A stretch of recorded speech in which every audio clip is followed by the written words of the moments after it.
Jadi intinya, wih, bangun wih.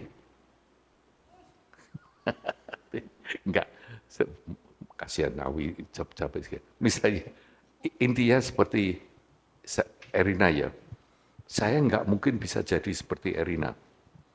Yang namanya samatha atau equalizing, itu bukan kalau saya jadi kamu, nggak mungkin kan ya. Tapi yang namanya samatha ini tekniknya begini. Ini Salim, bukannya saya mencoba jadi Erina, tapi ini Salim ini di tempatmu, pakai sepatumu, pakai segala macam. Jadi kamu sekarang jadi Salim. Right?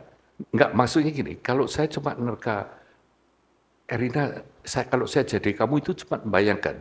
Tapi saya bisa membayangkan kalau kamu itu Salim, bisa enggak? Bisa, kamu bayangkan diri sendiri kan? Kalau kamu jadi Salim B ini, lihat Salim A ini, pasti kamu tahu situasinya, karena dua-dua Salim kan? Coba kamu renungkan. Ini powerful-nya luar biasa.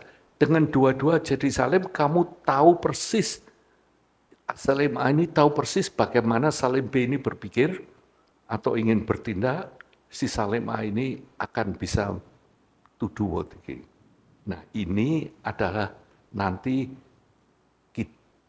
kalau yang mencapai kebudayaan, kalau kita menjadikan the view, itu dengan tidak seperti ini, tapi betul-betul seketika itu juga tahu persis apa yang ada di pikiranmu dan ada di pikiran saya. Itu nanti kalau sudah penggugaan.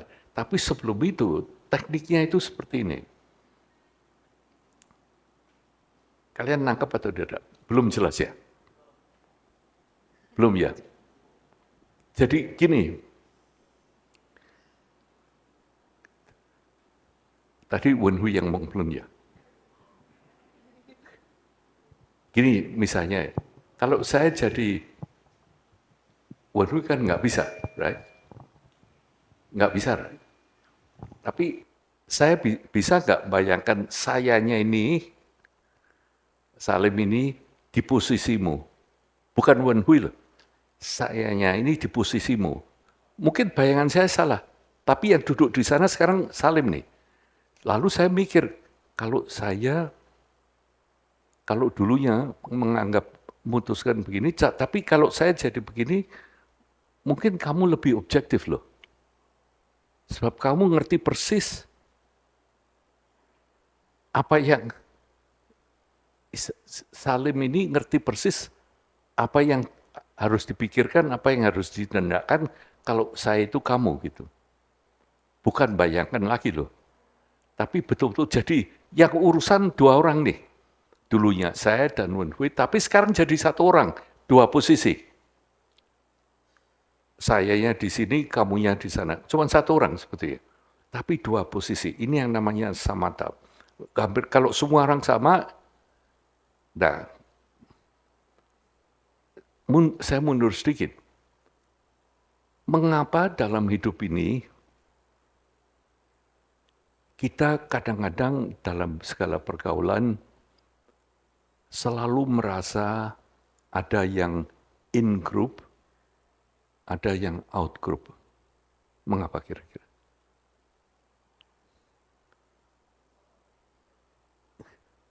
Mengapa? Makanya kamu bilang kan, itu temanku, itu keluargaku, itu jelas, right? Itu bangsaku, itu sukuku, ini.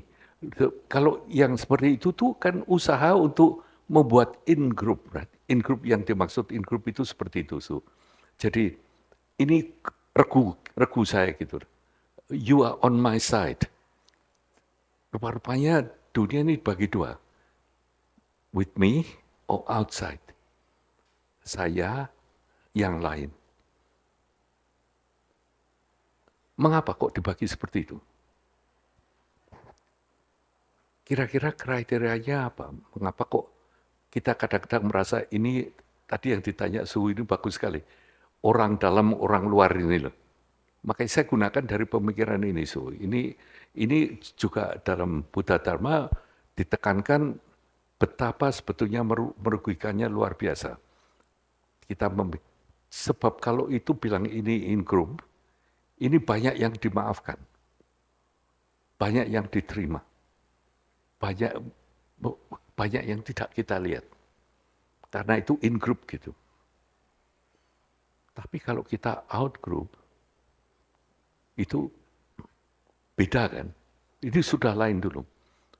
Pertanyaan saya, siapa yang mau volunteer ini? Mengapa kita dibagi? Dasarnya apa? Kita membagi orang in group dan out group. In group kita. Kenapa? Pendekatan emosional. Oke, tapi basisnya apa? Mengapa yang satu emotionally lebih dekat ke kamu, yang lain emotionally lebih jauh dari kamu?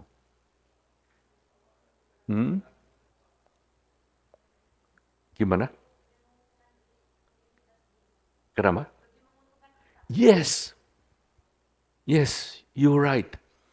Karena kriterianya yang dekat in group itu yang menguntungkan kita. Yang out group itu yang tidak menguntungkan kita, baik kecil maupun besar. Itu ada faktor ini. Benar nih, kalau kamu mikir ini menguntungkan kamu, makanya kamu jadi lain. Right? Mengapa kamu lihat itu out group lain gini? Karena tidak ada kesamaan, ini tidak menguntungkan kamu, makanya ini lain. Makanya sebetulnya orang yang merasa lebih bahagia, lebih mapan, lebih tidak neurotik, tidak nervous, itu yang in group-nya besar. Tapi ini ongkosnya besar juga kadang-kadang. Karena kamu butuh pendekatan emosional, right? Kamu harus, misalnya kamu aktif di wihara, in group-mu termasuk yang di wihara ini. Kamu aktif di tennis club, ini lain-lain orangnya ya. Ini kok menjadi lebih gede. Kamu di perusahaan, in group-mu juga kamu tambah lama. Ini require maintenance, right? Untuk jadi in group like that. Jadi kriterianya lalu karena itu lain, right? Bagaimana caranya kita betul-betul memperbesar in group ini seperti yang diusulkan Buddha bahwa yang diucapkan sehari-hari orang Buddhis ini, semoga semua makhluk bahagia. Itu saya kira ada sedikit kemunafikannya. Sebab yang tidak diucapkan itu semoga semua makhluk yang in group oleh saya. Right? Nah, di sini loh ajaran ucapan itu sebetulnya suatu ajaran. Yaitu kita cari benang merahnya. Ternyata semua orang itu bisa jadi in group karena sama-sama semuanya satu grup karena punya kesamaan yaitu semua orang mencari kebahagiaan. Tidak ingin menderita. Then everybody is in group. Sama nih sekarang. Semuanya sama. Betapapun nyebelin, betapa gini, kamu tidak lagi anggap itu orang jahat atau orang ini. Gimana ya caranya membantu? Sebab perbuatannya sendiri, misalnya yang kita bayangkan, kalau ibu kita datang bawa sapu ngejar kita terus mau mukulin, kamu nggak bilang, that's bad, ini perbuatan jelek, ngapain nggak bisa. Tapi kenapa Pak? Ada apa gitu? This is how you approach. Kalau yang orang-orang lain, karena kamu tahu ini hanya ingin bahagia, tapi kondisinya memaksakan dia berbuat seperti itu. Jadi bukannya dia orang jahat, tapi orang itu nggak ngerti gitu yang mana gitu. So you get tolerance. Ini kelihatannya dipaksakan, right? Ini dipaksakan. Ini loh yang namanya penangkal. Pratipaksa. Penangkal atau teknik caranya menghadapi hal yang kamu dengan sesuatu yang makanya ini yang nanti diajarkan banyak di Bumi Nusantara ini, yaitu penangkalan yang sana di luar, yang sini di dalam. Bagaimana kita bisa menemukan sesuatu ini. Jadi ini bukan sok suci, tapi betul-betul dalam pemikiranmu, kamu lihat betul-betul bisa melihat posisi yang lain. Dengan demikian lama-lama hidupmu lebih gede. Dengan demikian lama-lama hidupmu lebih mapan. Lama-lama hidupmu lebih gini. Ya. Kalau based on yang in group out group ya Om, bagaimana cara pandang kita terhadap misalnya kalau tadi kan yang Suhu bilang tuh lebih ke based on menguntungkan atau tidak ya Om ya. Relate-nya ke situ. Kalau misalnya dibalik, misalnya kita didn't feel safe with that person, makanya they are out of my group. Nah itu gimana ya Om cara berpikirnya gitu Om?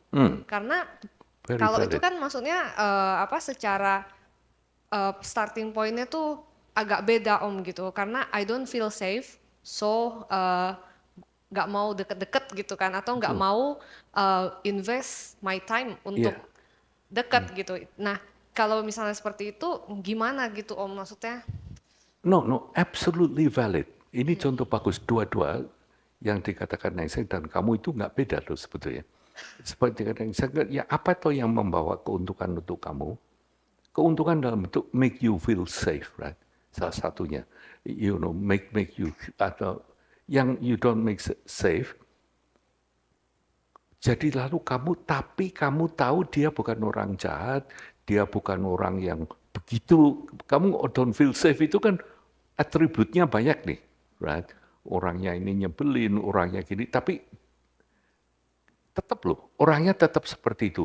Lalu kamu sekarang kasih alasan nih, karena sebetulnya mereka itu dia itu hanya ingin bahagia, tapi dia tidak tahu caranya. Makanya dia berbuat seperti itu. Makanya dia seperti itu. Tetap kamu nggak include di satu yang dekat, tapi it's still in your in group, tapi you don't deal with them, right? Karena ini yang the best for the circumstances. Yang dipentingkan itu kita digerogoti dalam hati, menghakimi begitu banyak orang yang dasarnya hanya yang saya katakan, keuntungannya apa di sini. Now, this is not healthy. Ini sebetulnya yang the most basic level, ini aku salah. Tapi kalau misalnya Neng mengatakan, ya ini betul-betul kita asumsinya semua orang ini saling menguntungkan. Ya, kepingin bahagia, tapi dia nggak tahu caranya. Attitude-nya lain. Tindakanmu mesti tetap sama nih. Kamu tidak mau spend time on that, absolutely valid. Tapi without hate. Without penolakan ya. Without penolakan. With understanding. Tidak lagi avidya, kamu ngerti nih. Tapi makanya 4 tindakan Bodhisattva atau Buddha. Peace, increase, power, and wrath. Kamu pilih yang mana? Peace, increase, power, wrath. Oh, oke. Santika, postika. Tapi itu besok dah. Kita masih punya berapa hari. Nah, jadi makanya kamu lihat, itu disebut, coba bayangkan, termasuk wrathful, yaitu almost like violent, itu adalah disebut trinle, aktivitas penggugaan.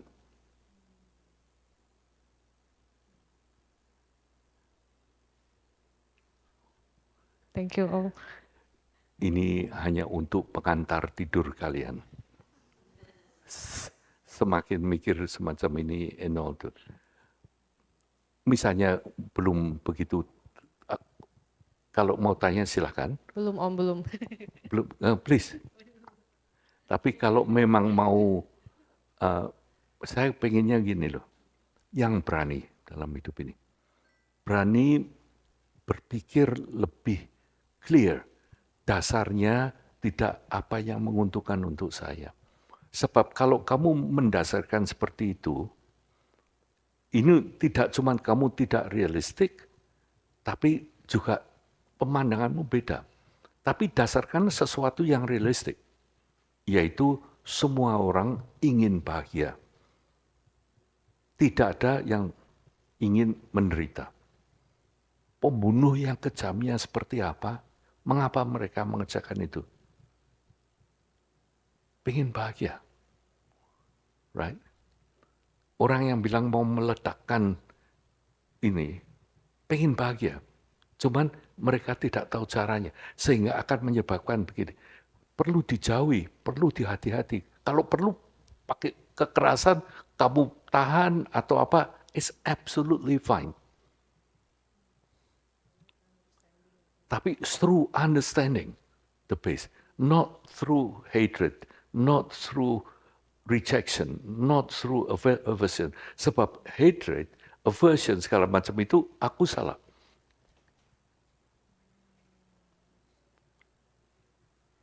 You follow? Ya. Kenapa?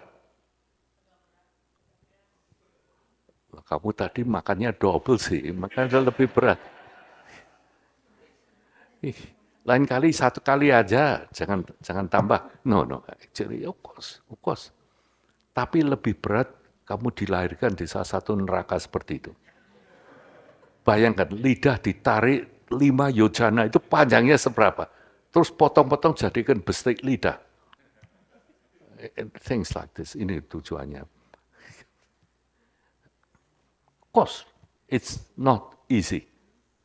Nah, ini salah satu, menurut saya ya, setelah membaca ini, kalau kita bisa membuat satu slogan gitu ya, sebagai Buddhis, jangan memilih sesuatu, atau jangan memilih apapun, hanya karena itu mudah, hanya karena itu enteng. Don't ever choose anything because it's easy, but you choose it because it brings benefit. Makanya yang bodhisattva ini di bahasa Tibet ini digunakan sebagai perwira, jadi seperti pendekar sebetulnya, pendekar. Itu yang digunakan karena berat tadi.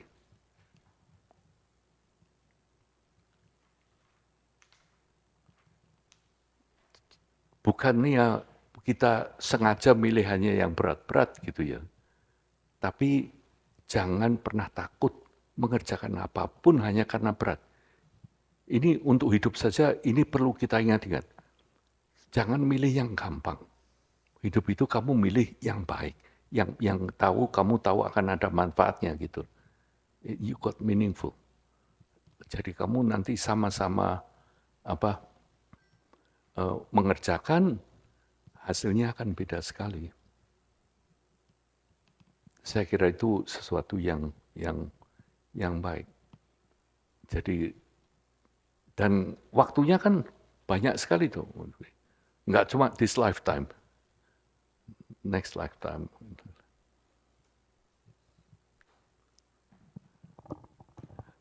Oh, mumpung masih di topik ini dan kayaknya Ko Wan Hui masih ngikutin, aku juga lumayan masih bingung. Jadi boleh ya Om Boleh. Ya. elaborate sedikit ya Om mengenai tadi yang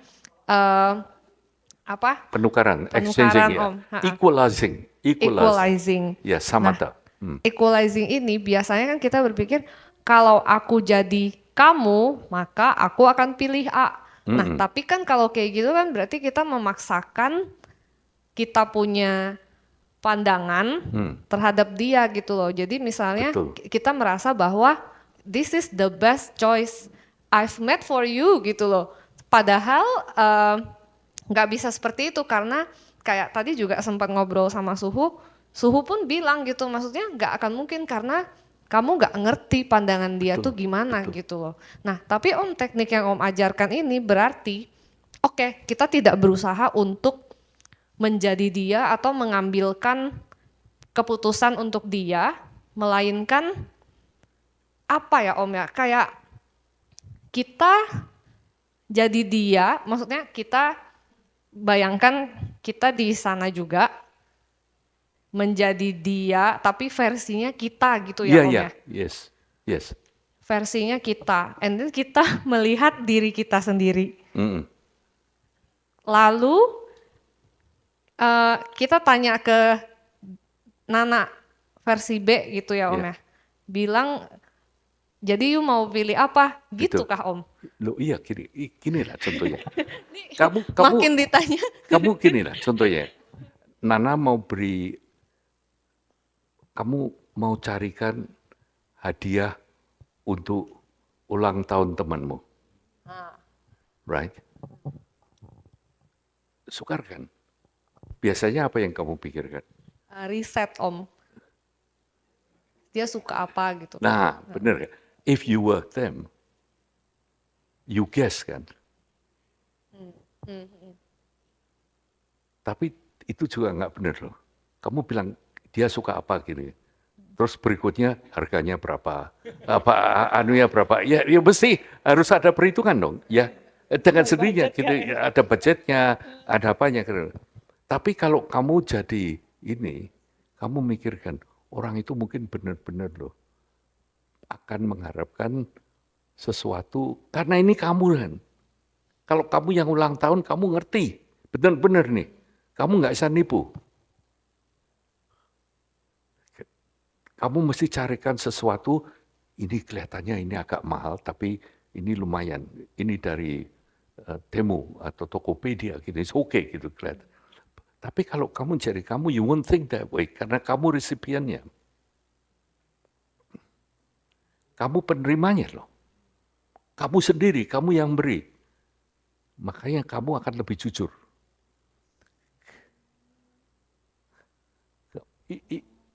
Ini I know it takes sometimes, makanya meditasi. Sebab ini nanti poinnya ini menjurus ke bahwa sebetulnya tidak ada you, me, and that giving. It's all empty. Yang ada apa? Yang dialami.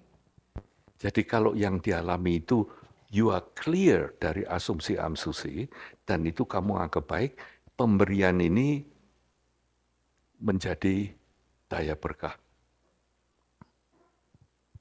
Bisa dirasakan sih Om bedanya. Karena kalau misalnya if I were you, kita masih bawa sosok kita gitu ya Om ya. Tapi kalau misalnya tadi yang teknik yang Om bilang, walaupun maksudnya belum praktek juga sih Om, jadi ini akan diendapkan, tapi bisa dirasakan sih Om. Karena kalau misalnya ini kan ya ngapain lagi gitu loh punya sosok gitu kan Om. Dan kalau kamu jadi tetap Nana juga ya, Nana ke Nana nih, right? Absolutely. Jadi Nana ulang tahun, Nana pemberi hadiah kepada Nana yang ulang tahun. Ya, Nana do that. It's not impossible and it's a beautiful thing. Karena dengan begitu kamu betul-betul memikirkan yang terbaik untuk Nana. Because at the end. Makanya dikatakan Tri Mandala Sunyata, pemberi, yang diberi, dan pemberian, tiga-tiga ini kosong sebetulnya. Hanya ada kalau tiga-tiga ini terjadi jadi satu. Kamu. Nah, kalau dalam satu kata, dalam pemberian ini, kamu menganggap itu terus pendapat kamu begini, ini belum tentu ini kusalah gitu. Meskipun ini kamu ingin bertindak baik. Tapi kalau ini dan itu mulainya secara sebelum sampai ke sunyata, kamu dan kamu, jadi setiap pemberian selalu akan menjadi kusala. Karena untuk kamu sendiri. Nggak mungkin kamu berbuat sesuatu yang nggak kusala untuk kamu sendiri. Itu tujuannya. More and more get more satu. Nanti dipikirkan. Oh, ya, ada. Mengenai tonglen. Sebentar. Kamu pakai ini. Karena kita ingin membantu teman kita yang menderita. Apakah perlu dia ketahui atau dia sadari? Maksudnya gimana? Misalnya teman saya A menderita penyakit atau kesulitan. Apakah saya perlu memberitahukan dia? Saya akan Ya. mengambil penderitaannya atau memberikan solusi kepada dia. Apakah dia perlu menyadari atau mengetahui? Enggak sama sekali. Malah kalau kamu memberitahu repot loh kamu. Kamu saya sebayangi, saya kirim sinar itu. Terima nggak kamu gitu? Belum. Ya nanti saya cekin dulu tracking numbernya. Kamu saya kirim gini. No. No, justru enggak perlu tahu. Dan dari kamu nggak perlu mengharapkan apa-apa. You just do it because you do it. Poinnya di situ loh, Cek. Melakukan suatu kebajikan, keberanian mengambil penderitaan yang lain. Kalian tahu kan ceritanya ini yang di Borobudur, Maitreya Kanyaka ini. Right? Dia berlutut di depan orang, berdiri dengan kepalanya yang terbelah oleh cakrawala. Orangnya ini waktu ditanya, mengapa kamu begitu? Orangnya bilang, saya menunggu orang yang akan menggantikan seperti ini, karena dulu saya melukai ibu saya seperti ini. Saat itu dia ngerti bahwa dia melukai ibunya. Lalu dia mengatakan, semoga semua orang yang melakukan seperti itu, ngakui dia. Pada saat itu karena tidak cuma hanya penyesalan, bukan ketakutan, tapi penyesalan. Mengapa dia melukai ibunya, makanya dia akan menerima begini. Lalu dia bilang kan, semoga semua orang yang melukai orang tuanya seperti apa, konsekuensi dari mereka saya yang terima. Right? Dengan mengatakan begitu, bukan sok gagah, menerima benar, air mata berlinang. Dia bilang, Bu, I really love you. Right? To the mother. Besoknya mengangkat dari orang itu menjurus ke dia, begitu nyentuh, hilang. Jadi hilangnya, bisanya, ini nanti kalian semua juga sudah terima ini ya. Di sini ini ada uraian yang agak detail tentang karma. Ya, bahkan kalau misalnya seperti Suwasu kalau ini untuk topik kurikulum ngajar karma ini juga sangat bagus. Di situ ada satu section di mana diterangkan bahwa persoalan karma itu kita nggak akan ngerti ya matangnya kapan, anunya seperti apa. Tapi dengan landasan, jadi dibedakan antara yang namanya bija atau benih dan ada yang dikatakan yang lain disebut vasana atau kecenderungan. Right? Nah, kalau kamu misalnya dulu dimarahi, terus kamu marah balik, kamu marahin orang, kamu punya bija nih, punya bijinya. Terus juga kamu punya kecenderungan juga untuk marah, right? Punya kecenderungan. Nah, nanti pada suatu ketika kamu lagi dimarahi orang lagi, dan waktu kamu merasa begini, ini bijanya ini yang matang, ini bijinya yang matang. Tapi kecenderungannya ini mendorong gitu loh. But anyway, you can read it di sini. Intinya dalam dalam hidup kita ini ya, yang namanya karma itu so extensive. Sampai akhirnya Buddha sendiri bilang dalam Mahakarma Vibhanga, jangan coba menjabarkan mengenai karma. Ini atau itu. Udah ini biar kita-kita aja yang profesional. Para Buddha lah maksudnya. Kamu yang perlu, jagalah tindakan-tindakanmu. Lalu diberitahu, ini loh, ada 10 yang tidak terampil, basicnya ini yang 10 terampil seperti itu. Karena seperti intinya kita tidak akan bakal tahu. Makanya lalu diajarkan 2 kalimat tadi kan, kalau bisa kamu membantu yang lain, kalau tidak bisa merugikan. Loh Om kok tahu kalau tidak merugikan? Enggak soal, yang penting kamunya. Tujuannya gini, bisa lo merugikan mereka? Pasti bisa, tapi ini bukan persoalan gitu. Yang persoalan in your heart, kamu gini. Semakin kita begitu, sebab nantinya kita semuanya ini interconnected. Yang ini jadi suhu Xianqing, ini jadi Guido, ini suhu Fasu, ini suhu Nengsek. We all interconnected sebetulnya. Dan ini enggak soal transaksi semacam ini. Tapi kalau ini sesuatu yang sebetulnya tidak konsekuensial, tapi landasan yang negatif, ini merugikan. Sebab semakin kamu banyak, semakin dirugikan semacam ini, makanya hidupmu malah semakin repot gitu, semakin repot.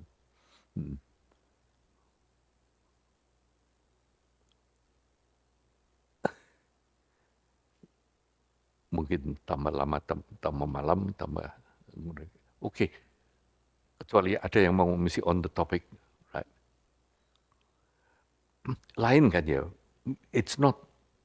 tidak konvensional, tidak terlalu biasa dalam Buddha Dharma. Makanya Buddha mengatakan pati sota kami, melawan arus. Beda cara pandangnya. Cara pandangmu, pati sota kami ini harusnya ditatu. Jadi kita ingat bahwa belum tentu yang kita menganggap semuanya biasa seperti itu is the right way to do gitu loh. Because sebab there's no such thing like the right answer. Tapi itu nyebabnya. Ini akibatnya. Ini seperti itu. Oke, Hani. Berikutnya. Kelompok suhu.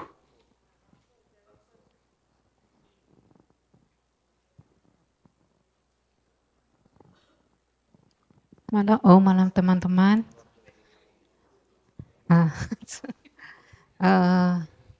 Sebelumnya saya ingin juga mengucapkan terima kasih ya Om.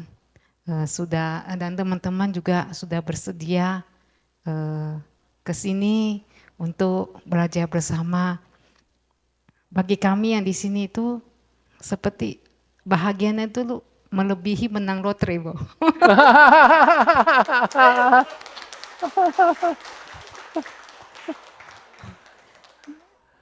Jadi dari sejak Om mengatakan mau belajar di Medan, kami yang di sini senang sekali.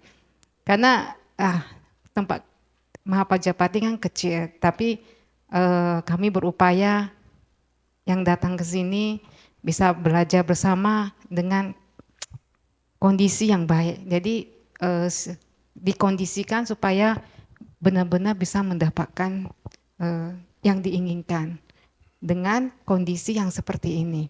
Jadi kalau ada kekurangan baik tempat tinggal atau apapun itu mohon dimaafkan.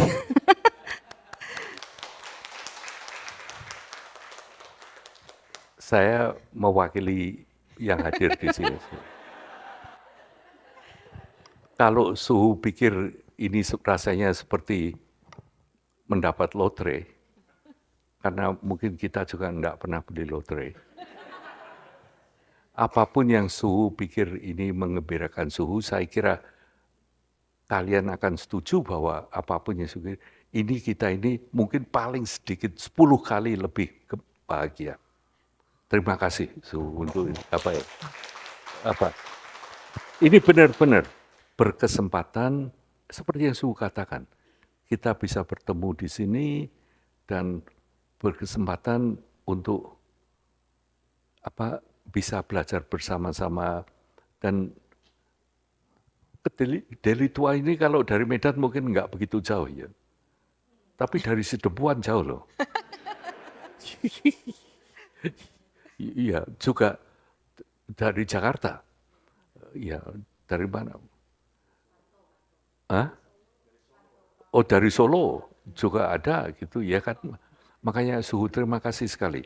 Dan untuk tim, apa yang menurut apa yang saya dengar Suhu di sini, belum pernah mereka merasa dimanjakan seperti di sini.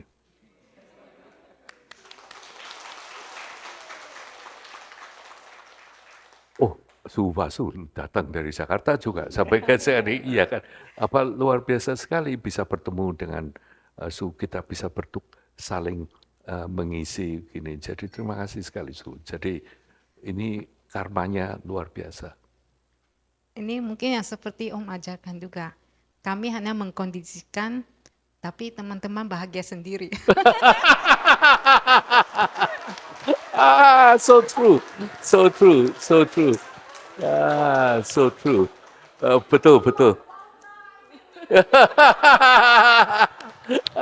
Betul, betul.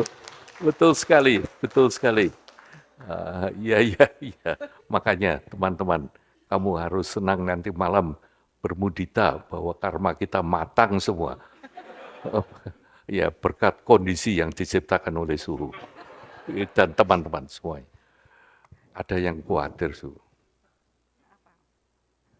Ini Suhu mengeluarkan makanan segitu banyaknya, ini masih 4 hari loh. Ini cukup apa enggak untuk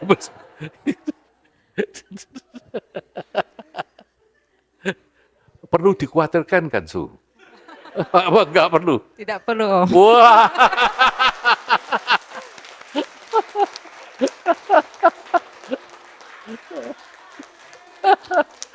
It's nice, ya. Ini loh, gini, ya kan? Yang punya wewenang ini harusnya gini memang. It's nice.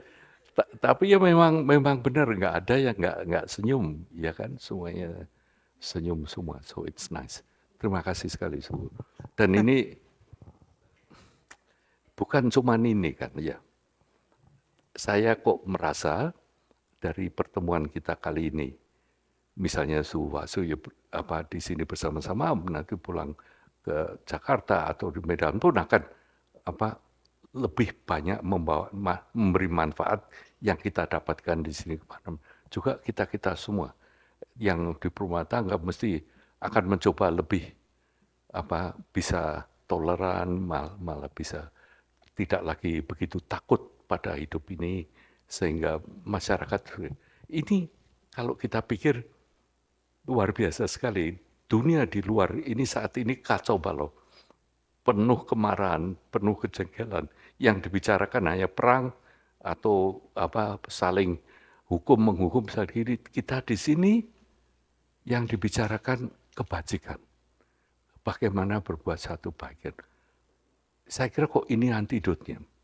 Dan jika ini kita pulang, kita teruskan, pancarkan segala, pasti akan membawa beda dari dunia ini. Apalagi kita tahu sekarang bahwa dunia itu ada yang kita alami, dan apa yang kita projectkan. Semakin kita mempunyai kebajikan, you change the world.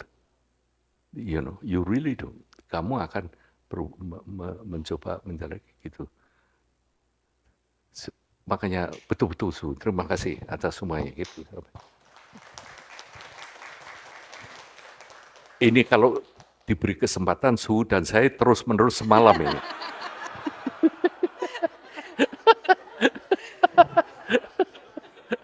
Saya senang sekali begini.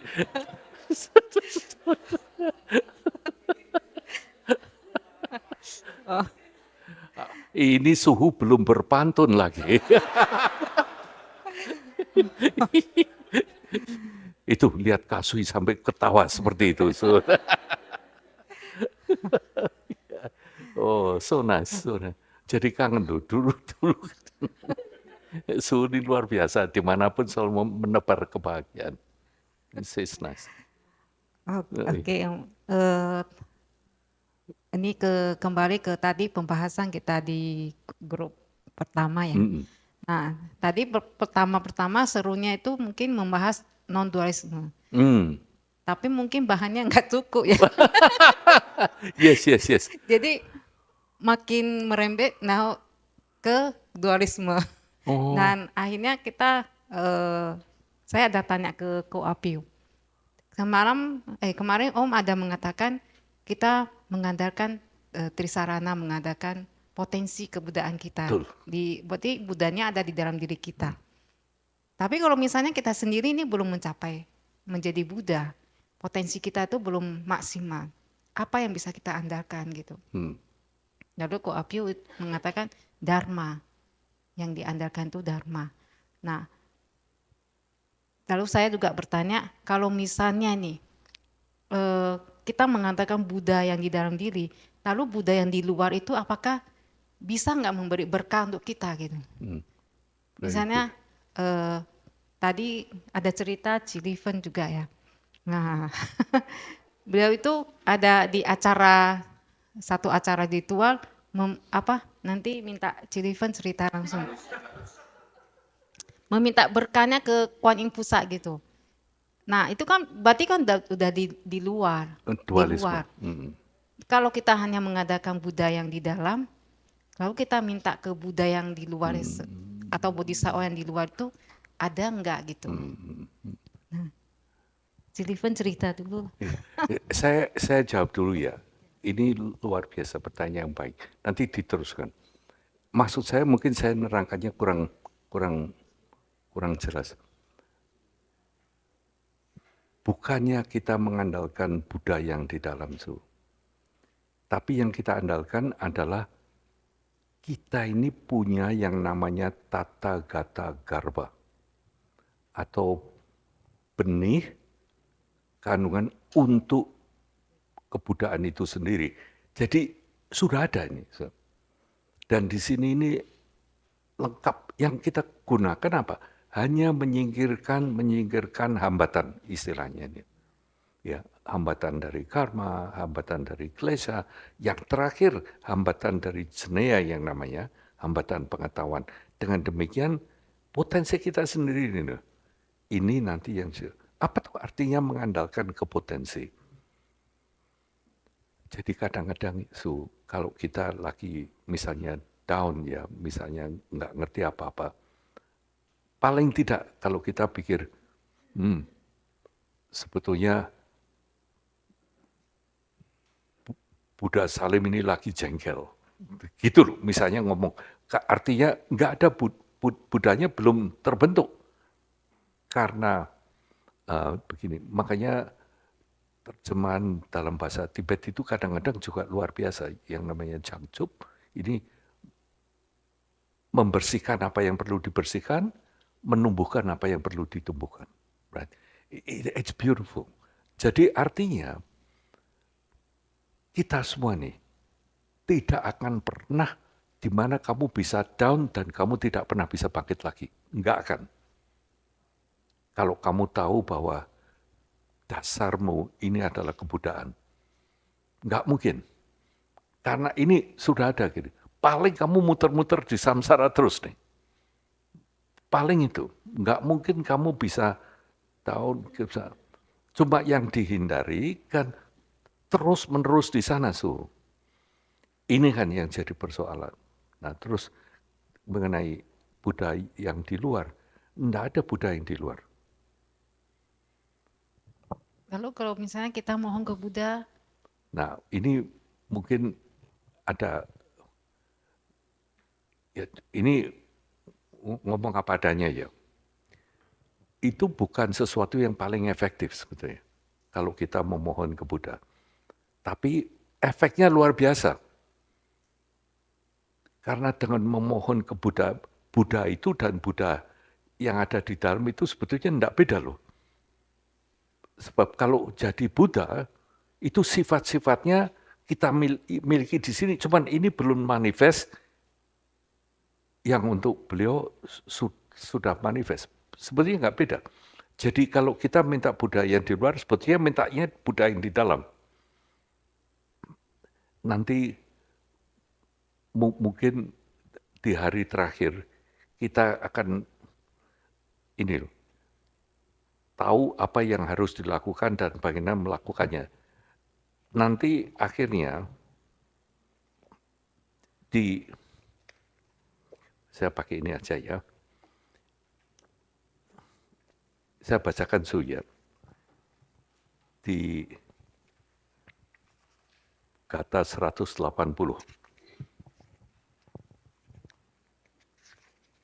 Ini terakhir. Ini Lama Disya menerangkan. Ketika kalian telah dengan teguh dan sepenuhnya melenyapkan 180 di belakang berarti.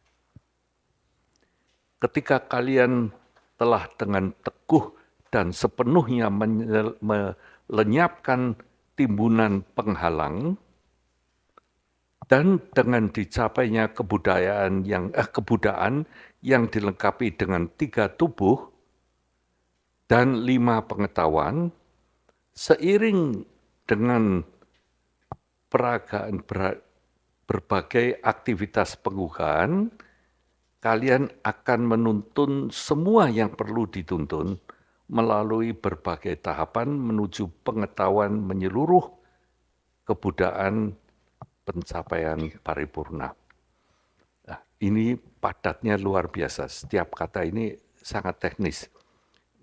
Makanya ini nanti kalau kita lihat di buku yang untuk ini yang besar ya,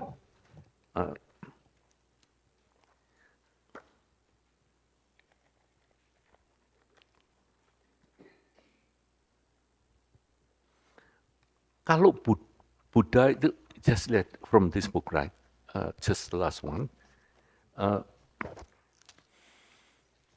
Kita satu persatu coba dikatakan. Dengan dicapainya kebudayaan yang dilengkapi dengan 3 tubuh. Berarti kalau kita jadi Buddha, ya seperti Leven sekarang punya tubuh, right? Tubuh pikiranmu, tubuhmu badan ini, dan bisa dilihat suhu punya perwujudan juga. Buddha punya perwujudan enggak? Punya harusnya. Tidak sebagai arca, tapi kita secara intuitif tahu. Nah, dikatakan ini Buddha itu nanti perwujudan Buddha itu dikatakan ada 3 tubuh. Ya. Namanya Dharmakaya, Sambhogakaya, dan Nirmanakaya. Kita mulai dari yang Nirmanakaya dulu dah ya. Yang Nirmanakaya ini artinya sesuatu yang untuk kita orang yang sekarang ini yang di samsara, ini masih tetap bisa berhubungan dengan Buddha melalui Nirmanakaya. Right. Karena Nirmanakaya ini adalah perwujudan, bentuknya seperti apa, enggak soal. Makanya Nirmanakaya ini definisinya macam-macam. Yang pertama adalah benda-benda inanimate, bisa batu, bisa gigi, bisa jembatan, bisa segala macam. Yang gigi kita tahu ceritanya ya. Itu yang seorang ibu yang minta ke anaknya supaya dibawakan relik dari Buddha. Anaknya lupa terus pada suatu ketika si ibu itu sudah mengancam akan bunuh diri kalau tidak dibawakan relik dan dia lupa lagi. So what do you do? Dia lihat, kebetulan di situ ada orang jual gulai kambing, kelihatan gigi. No, just like. Dia menemukan ada gigi dibungkus, diberikan pulang. Ingat kamu? Ya Bu, ingat. Ingat mah, nih apa? Wah si mah sujud, berdoa, kayak gitu. Benar-benar. That tidak ada yang kebetulan. Gigi itu ada di sana karena keinginan si anak ini untuk berbakti kepada ibunya. Dan dari segi ibunya, ini dengan permintaan semacam ini, Buddha mewujudkan gitu, sebagai gigi. Ini nanti kalau kita berkesempatan ya, bukan berarti ini sudah book retreat di sini lagi loh. Mengenai Borobudur gitu misalnya. Kalau kita mengatakan di Gandavya Sutra ya, di sana jelas-jelas diterangkan gitu loh bahwa permulaan dari Gandavya Sutra, maaf saya ini ceritanya mundur-mundur ya. Tapi panel pertama di Gandavya Sutra ini Buddha duduk dikelilingi oleh para bodhisattva dan para Sravaka dan para yang namanya Lokendra atau raja-raja di sana seperti itu. Lalu semua yang hadir bersama-sama itu di dalam pikiran mereka mengatakan, mohon kepada Buddha, tolong Buddha ditunjukkan cara mencapai seperti beliau, seperti Buddha. Bersamaan nih, semua yang hadir ratusan, ribuan sebetulnya. Semua mikirnya sama. Buddha, tolong tunjukkan bagaimana mencapai penggugaan menurut kapasitas kita masing-masing, menurut kecenderungan kita masing-masing, menurut bahasa kita masing-masing, menurut satu persatu semuanya merasa begitu. Gandavya Sutra apa bahasa Mandarinnya apa ya, Sin? Enggak, yang namanya yang apa enter to the Dharma Dhatu gitu misalnya. Apa refu, huh?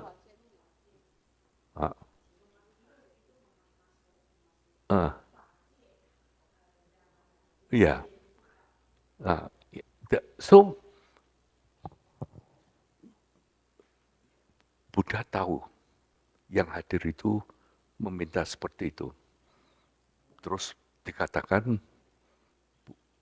Buddha waktu itu hadir dalam ekspresi sebagai Varojana. Lalu Buddha itu memasuki samadhi yang namanya Singha Vijrimbita, singa menggeliat namanya. Dengan beliau memasuki singa menggeliat, memancarkan, tahu-tahu tempat di mana beliau berada ini yang dulunya hanya pohon gini, berubah mulai dari permata, dari giok, dari berbaca dan tambah besar, tambah cemerlang, luar biasa menyebar kemana-mana di yang dulunya hanya atap biasa di India, atapnya menjadi semua kemas-kemasan membuka dan luar biasa sekali. Itu deskripsinya mengenai itu luar biasa sekali. Para bodhisattva yang lihat sebegitu luar biasanya terciptanya yang sebetulnya hanya di Jetavana, sebetulnya hanya di hutan ini, tapi begitu tercipta seperti itu, menggetarkan seluruh jagat raya.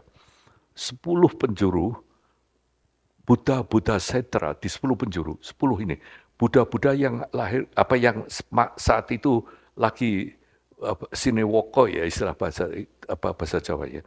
Ini lagi ada di depan para murid-muridnya, para bodhisattva, di setiap Buddha Setra.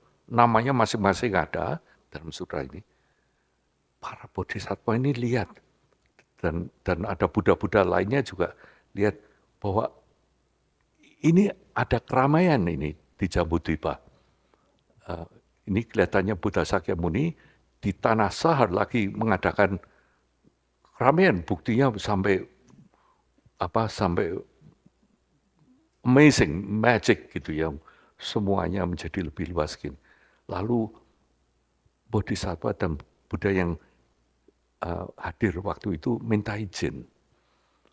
Bolehkah kiranya kita turun ke depan Buddha Sakyamuni untuk ikut menyaksikan apa yang terjadi di sini. Satu persatu, 10 totalnya. Makanya kalau kita ke Borobudur, pertamanya Buddha Sakyamuni, keduanya nanti ada yang hadir di depannya, mulai ketiga, keempat, kedua, 10 biji. Ini Buddha dari semua jurusan datang satu persatu. Ini dikatakan ini Buddha, ada namanya, membawa entourage-nya semua datang ke sana. Dan luar biasa sekali Jetavana di sini. Nah, pada saat itu ukiran kedua, yang pertama Buddha begini ya, ukuran kedua yang tadi saya katakan ada depan dihadiri oleh para bodhisattva dan para Sarawaka di sini, digambarkan ada Sarawaka dengan kepala yang biksu-biksu penggambarannya, sebelah kanannya ini Lokendra, raja-raja yang pada waktu itu ada pemimpin-pemimpin lah pada pokoknya. Tengahnya kosong nih. Artinya mereka tidak bisa melihat seperti itu. Nah, kemudian berikutnya Buddha-Buddha ini datang. Setelah Buddha-Buddha ini datang, lalu semuanya menghadap Buddha, mengaturkan persembahan dan semua. Buddha lalu masuk ke samadhi lagi. Sekali ini dari urnanya keluar, membuat semuanya yang hadir itu tergugah semuanya. Jadi dan tergugah dikatakan saat itu mereka bisa yang hadir semua di sini mempunyai kemampuan untuk hadir dimanapun di seluruh jagat raya ini sebagai apapun untuk memanfaatkan orang lain. Dikatakan ada yang jadi dokter, ada yang jadi pedagang, ada yang jadi sailor, ada yang menjaga. Ini dikatakan semacam ini.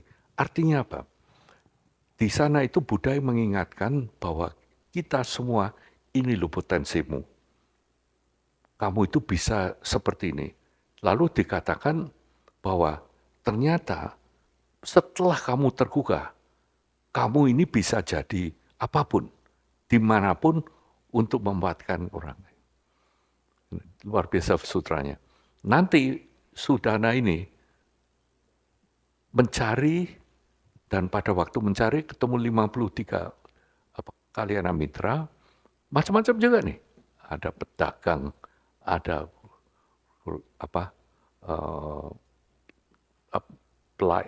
sailor, terus ada juga perempuan, ada anak-anak, ada bermacam-macam. Yang namanya Buddhis malah 6, yang lain-lainnya non-Buddhis. Yo, bermacam-macam. Yang ketemu Sudana itu siapa gitu?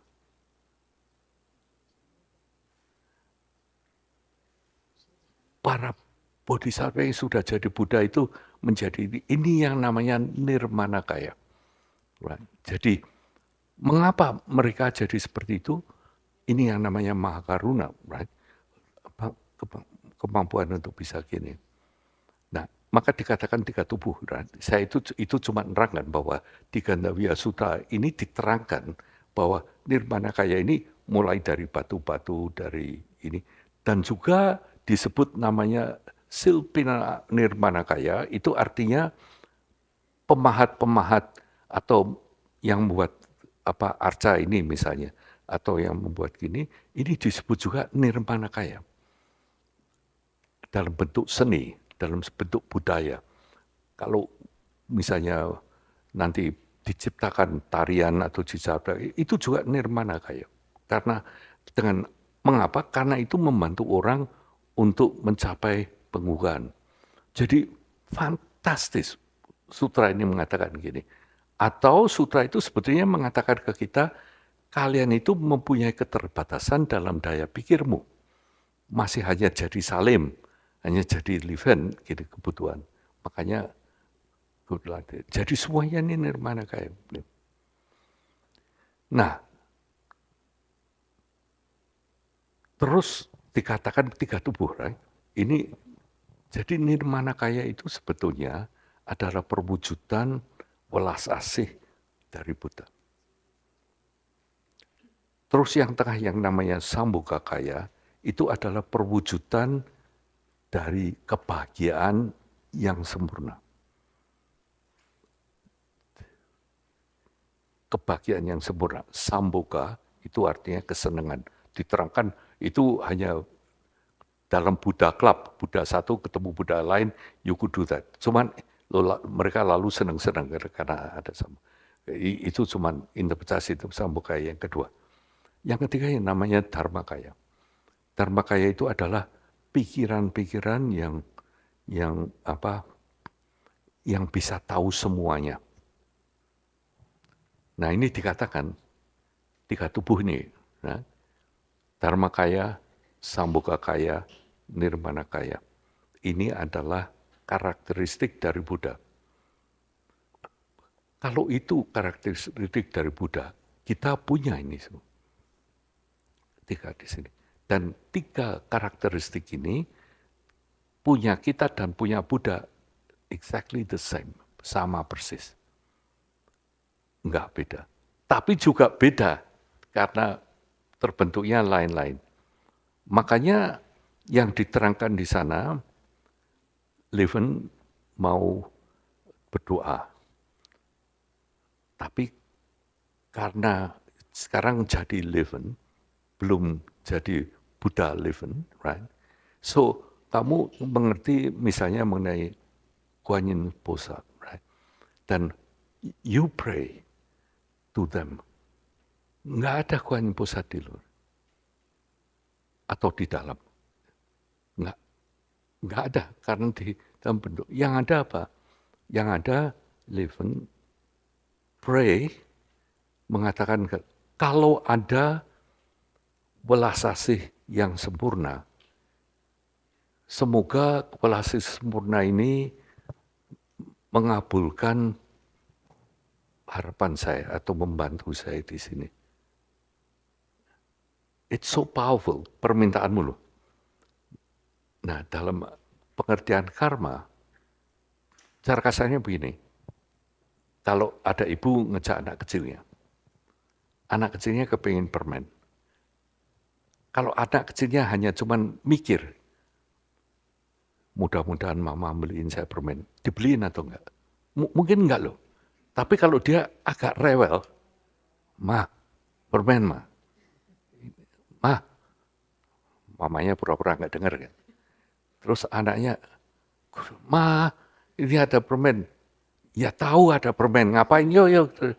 Terus kamu udah, ma, saya mau permennya ma, gini-gini. Oke. Daripada Leven rewel, ya udah ini permennya. Kira-kira ya artinya gini. Dengan kamu minta permintaan kamu sendiri ini loh. Dengan kamu penuh keyakinan ini nanti yang akan berbuah. Sebab tanpa kamu rewel, maaf ya, tanpa kamu minta, ya tahu kan kamu bisa ngomong loh, alah saya nggak usah apa-apa. Katanya Buddha pasti tahu semuanya, gitu kan ya bisa ngomong gitu.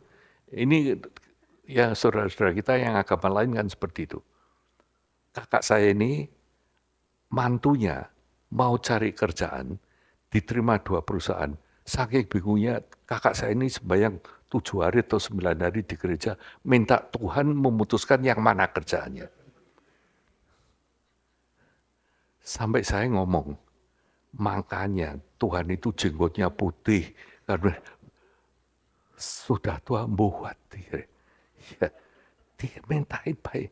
Kamu itu katanya beragama, jangan ngerepoti Tuhan gitu loh. Wong urusan begini kok kamu minta gitu kan.